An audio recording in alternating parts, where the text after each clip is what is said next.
Welcome to AICT Computer and Academy. Today we learn our last topic verb basic.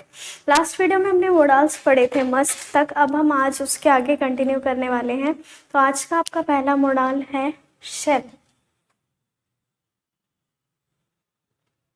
Shell का use हम future tense में करते हैं और सब्जेक्ट आई और बी के साथ इसका यूज होता है. इसका पहला कीवर्ड है आपका शेल में कमांड. आपको किसी भी प्रकार से किसी को कमांड करना है, कोई ऑर्डर देना है, कोई आदेश देना है, तो उसमें हम शेल का यूज करते हैं. फॉर एग्जाम्पल मैंने सेंटेंस लिखा, you shall leave the room at once. तुम्हें तुरंत ये कमरा छोड़ देना चाहिए. इस सेंटेंस में मैंने उसे कमांड दी, आदेश दिया कि आपको अभी के अभी ये रूम छोड़ देना चाहिए. तो इसमें हमने शेल का यूज किया. इसके बाद नेक्स्ट कीवर्ड आपका आता है इसमें कंपल्शन. ऐसे सेंटेंस जिसमें किसी कार्य की होने की अनिवार्यता दर्शानी है आपको, उसमें भी आप शेल का यूज करेंगे. जैसे कि मैंने लिखा, you shall be here before 5 PM for the meeting. इस सेंटेंस में मैंने बोला कि आपको शाम के 5 बजे से पहले आपको यहाँ पर उपस्थित होना है मीटिंग के लिए. तो इसमें मैंने उसको एक अनिवार्यता बताई ना कि आपको आना ही है, तो इसलिए इसमें हमने शेल का यूज किया. इसके बाद नेक्स्ट मोडाल है आपका विल.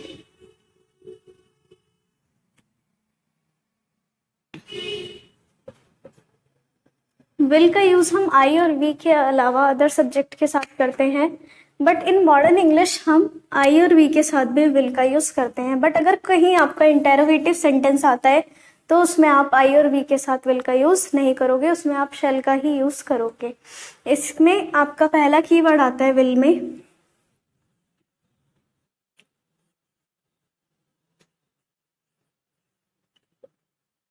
प्रॉमिस. आपको किसी भी प्रकार का कोई प्रॉमिस मेड करना है, किसी से कोई वादा करना है, तो उसमें आप विल का यूज करेंगे. फॉर एग्जाम्पल मैंने बोला, I will help you what comes में.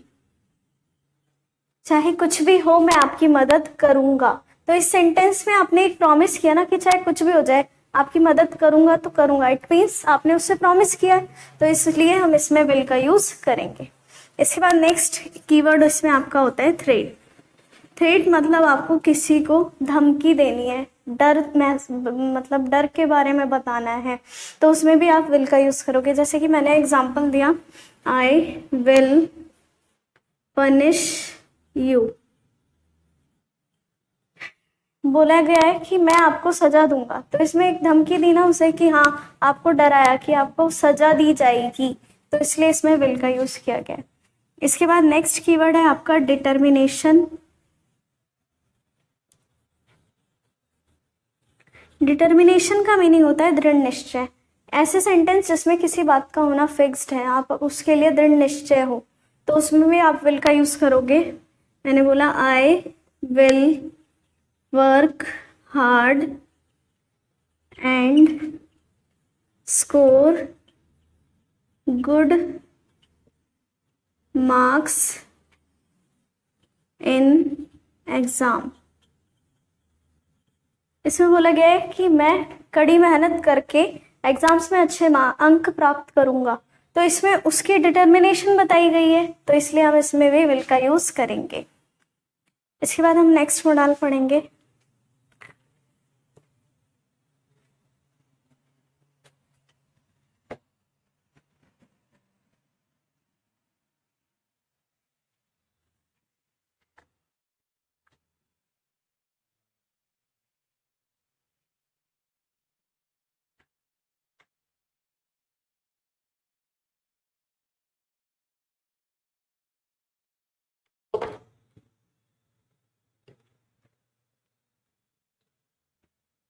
नेक्स्ट मॉडल है आपका वुड. वुड का यूज हम पास्ट एबिलिटी को शो करने के लिए करते हैं। ऐसे सेंटेंस जिसमें आपको अपनी कोई पास्ट की बात बतानी है, बीती हुई बातें बतानी है, तो उसमें अभी आप वुड का यूज करोगे। फॉर एग्जाम्पल मैंने बोला when I was a kid I would go to school by bus. इसमें बोला जा रहा है जो सब्जेक्ट है, जब वो बच्चा था तो वो स्कूल बस से जाता था, तो उसमें उसके पास्ट की बात की गई है कि हाँ जब वो छोटा था तब स्कूल जाता था बस से, तो इसलिए इसमें हमने वुड का यूज किया। इसके बाद इसमें आपका नेक्स्ट कीवर्ड रहता है कंडीशनल मूड। ऐसे सेंटेंस जिसमें किसी एक बात का होना दूसरी बात पर डिपेंड करेगा, जिस सेंटेंस में कोई कंडीशन लाई करेगी उसमें भी आप वुड का यूज करेंगे। जैसे कि मैंने बोला if he lost his job he would have no money. यदि उसने अपनी जॉब खो दी तो उसके पास कोई भी पैसा नहीं होगा।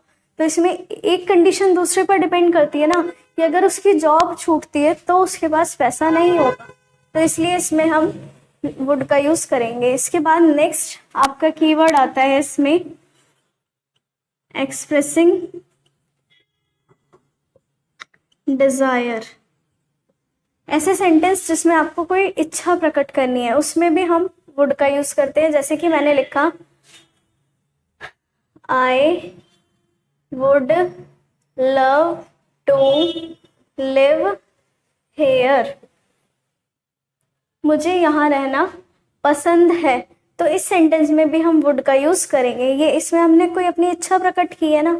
सेम एज आपका नेक्स्ट कीवर्ड आता है विश।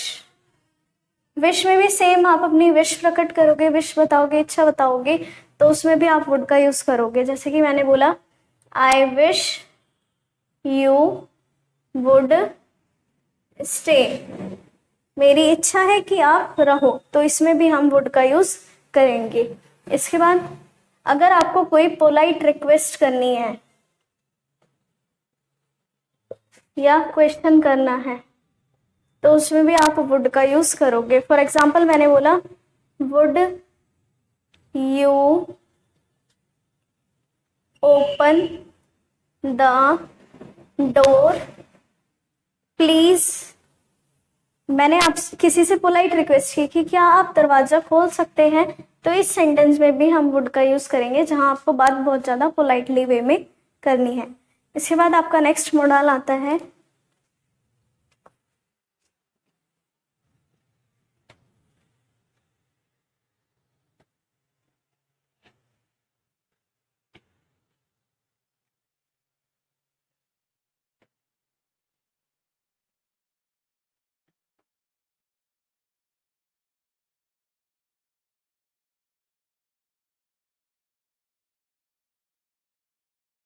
शुड। शुड का मीनिंग होता है चाहिए। शुड का बेसिकली यूज हम करते हैं किसी को किसी प्रकार का कोई सजेशन देना हो या एडवाइस करनी हो, तो उसमें हम शुड का यूज करते हैं। मैंने लिखा यहाँ पर सजेशन एंड एडवाइस।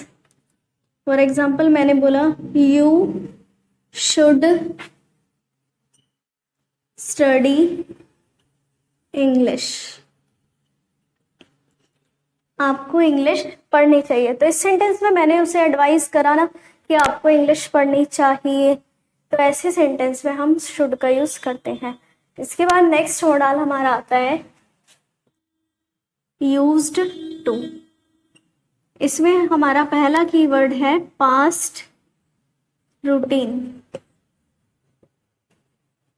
ऐसे सेंटेंस जिसमें पास्ट की बात की जाए उसमें भी हम यूज टू का यूज करते हैं। जैसे मैंने बोला he used to study till 10 PM। वो रात 9 बजे तक पढ़ता था, तो इस सेंटेंस में हमने उसके पास्ट की बात बताई कि वह डेली रात 9 बजे तक 10 बजे तक पढ़ता था, तो इसलिए हमने उसमें यूज्ड टू का यूज किया। इसके बाद इसमें नेक्स्ट कीवर्ड है आपका हैबिचुअल एक्शन।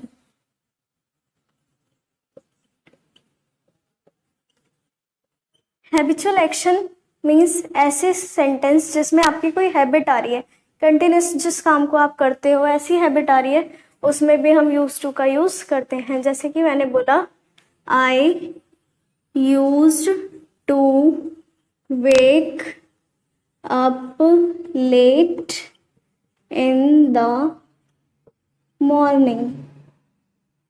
मैं सुबह देर से उठता हूँ। इसमें आपकी हैबिचुअल एक्टिविटी है, जैसे कि वो डेली सुबह देर से उठता है, तो उसकी वो एक प्रकार से हैबिट है, आदत है, तो इसलिए हम इसमें यूज टू का यूज करेंगे।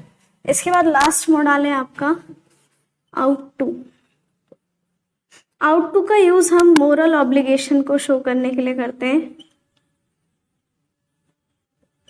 जो हमारे नैतिक कर्तव्य होते हैं उसे शो करने के लिए हम आउट टू का यूज करते हैं। फॉर एग्जाम्पल मैंने लिखा we ought to respect our parents.